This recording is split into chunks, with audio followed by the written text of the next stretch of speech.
Աստված հավատարիմ է, Դեյվիդ Վիլկերսոն, օր ապրիլի 20։ Դու կփրկվես։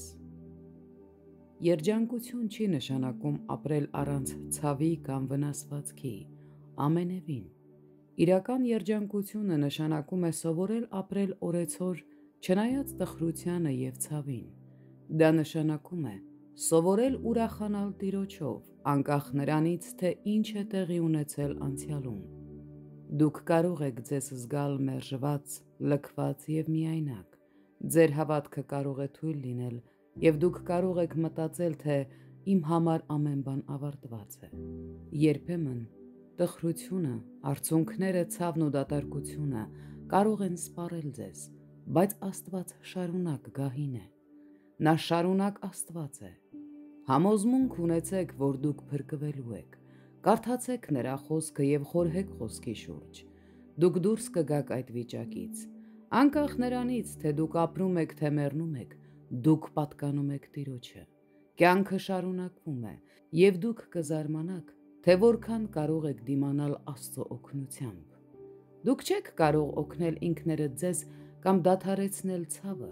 բայց մեր օրհնյալ Տերը կգա ձեզ մոտ։ Նա կդնի իր սիրող ձեռքը ձեր տակ և կբարձրացնի ձեզ նորից նստելու դրախտային վայրերում։ Նա կազատի ձեզ մահվան վախից և կբացահայտի ձեզ իր անսահման սերը։ Վեր նայեք, քաջալերվեք Տիրոջով։ Երբ մառախուղը շրջապատում է ձեզ, և դուք ելք չեք տեսնում ձեր երկընտրանքից, պառկեք Տեր Հիսուսի գրկում և ուղղակի վստահեք Նրան։ Նա կանի ամեն բան։ Նա ցանկանում է ձեր հավատքն ու վստահությունը տեսնել։ Նա ցանկանում է, որ դուք բարձրաձայն աղաղակեք. «Հիսուսը սիրում է ինձ։ Նա ինձ հետ է և նա ինձ չի թողնի։ Նա գործում է հիմա։ Ես չեմ պարտվի, ես չեմ ընկնի, ես չեմ դառնա սատանայի զոհը, ես չեմ կորցնի իմ բանականությունը և ուղղությունը։ Աստված իմ կողքին է,